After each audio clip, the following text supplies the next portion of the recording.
നമ്മളിവിടെ ഉണ്ടാക്കുന്നത് അവൽ വിളയിച്ചതാണ്. വീഡിയോയിലേക്ക് കടക്കും മുമ്പ് ഈ ചാനൽ സബ്സ്ക്രൈബ് ചെയ്യാത്തവരൊക്കെ ഒന്ന് സബ്സ്ക്രൈബ് ചെയ്ത് ബെൽ ബട്ടണും കൂടി ഒന്ന് എനേബിൾ ചെയ്യണേ. എന്നാൽ മാത്രമേ ഞാനിടുന്ന എല്ലാ വീഡിയോസിൻ്റെ നോട്ടിഫിക്കേഷൻ നിങ്ങൾക്ക് കിട്ടുള്ളൂ. ഇപ്പോൾ ഞാനിവിടെ 100 ഗ്രാം അവൽ എടുത്തു വെച്ചിട്ടുണ്ട്. 100 ഗ്രാം ശർക്കര ഉരുക്കി വെച്ചിട്ടുണ്ട്. കുറച്ച് നെയ്യ് വേണം.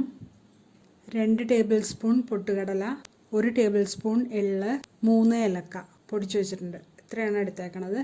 അവലിലും ശർക്കരയിലും അയൺ കണ്ടൻ്റ് ഉള്ളതുകൊണ്ട് ഇത് അനീമിക് ആയവർക്ക് ബ്ലഡ് ഉണ്ടാകാൻ സഹായിക്കും.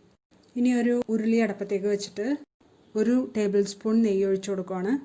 അതിലേക്ക് എടുത്തു വെച്ചേക്കണ പൊട്ടുകടല ഇട്ട് കൊടുത്ത് നന്നായിട്ട് വഴറ്റിയെടുക്കുക. ഒരു പകുതി വറവാകുമ്പോൾ അതിലേക്ക് തന്നെ എള്ളും കൂടിയിട്ട് വഴറ്റിയെടുക്കുക. എള്ളൊന്ന് പൊട്ടിത്തുടങ്ങുമ്പോൾ അതിലേക്ക് അവിലിട്ട് കൊടുക്കുക. അതും ഒന്ന് നന്നായിട്ട് വറുത്തെടുക്കണം, കുഴഞ്ഞു പോകാതിരിക്കാൻ വേണ്ടിയാണ്. 1 ടേബിൾ സ്പൂൺ നെയ്യ് കൂടി ഒഴിച്ചു കൊടുക്കുകയാണ്. നേരത്തെ നമ്മൾ 1 ടേബിൾ സ്പൂൺ നെയ്യായിരുന്നു ഒഴിച്ചത്, അപ്പോൾ ആകെ 2 ടേബിൾ സ്പൂൺ നെയ്യ്. ഇങ്ങനെ ഉണ്ടാക്കുമ്പോൾ കുറേ ദിവസം ചീത്തയാവാതിരിക്കും. ശർക്കര നമ്മൾ വളരെ കുറച്ച് വെള്ളത്തിലാണ് ഉരുക്കിയേക്കണത്. കൂടുതൽ വെള്ളത്തിലാവുമ്പോൾ ഇത് ഭയങ്കരമായിട്ട് കുഴഞ്ഞു പോകും. ഇപ്പോൾ ആ ശർക്കരയും കൂടി ഇട്ട് കൊടുക്കുകയാണ്. ഇനി നന്നായിട്ട് ഇളക്കി കൊടുക്കുക.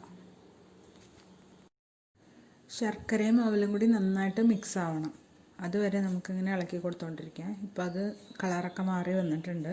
ഇനി ഇതിലേക്ക് നമ്മൾ പൊടിച്ചു വെച്ചേക്കണ ഏലക്കാപ്പൊടി ഇട്ട് കൊടുക്കാം. നല്ല ക്രിസ്പായ അവൽ വിളയിച്ചത് ഇപ്പോൾ റെഡി ആയിട്ടുണ്ട്. എല്ലാവരും ഇത് ട്രൈ ചെയ്ത് നോക്കണം. ഈ ചാനൽ സബ്സ്ക്രൈബ് ചെയ്യാത്തവരൊക്കെ ഒന്ന് സബ്സ്ക്രൈബ് ചെയ്ത് ബെൽ ബട്ടണും കൂടി എനേബിൾ ചെയ്യണം. ഈ വീഡിയോ ഇഷ്ടമാവുകയാണെങ്കിൽ ലൈക്ക് ചെയ്യണം, കമൻറ്റ് ചെയ്യണം, ഷെയർ ചെയ്യണം. ഇത് കുട്ടികൾക്ക് കൊടുക്കാൻ വളരെ നല്ലൊരു സ്നാക്കാണ്. ശർക്കരയൊക്കെ ഇടുന്നതുകൊണ്ട് അയൺ കണ്ടൻ്റൊക്കെ ഉണ്ട്. അവലിനും കുറേ ഗുണങ്ങളുണ്ട്. കുട്ടികൾക്ക് പുറത്തുനിന്ന് അങ്ങനെ ഫുഡ് കൊടുക്കാതെ വീട്ടിലുണ്ടാക്കിയ ഹെൽത്തിയായ ഫുഡ് കൊടുക്കുക.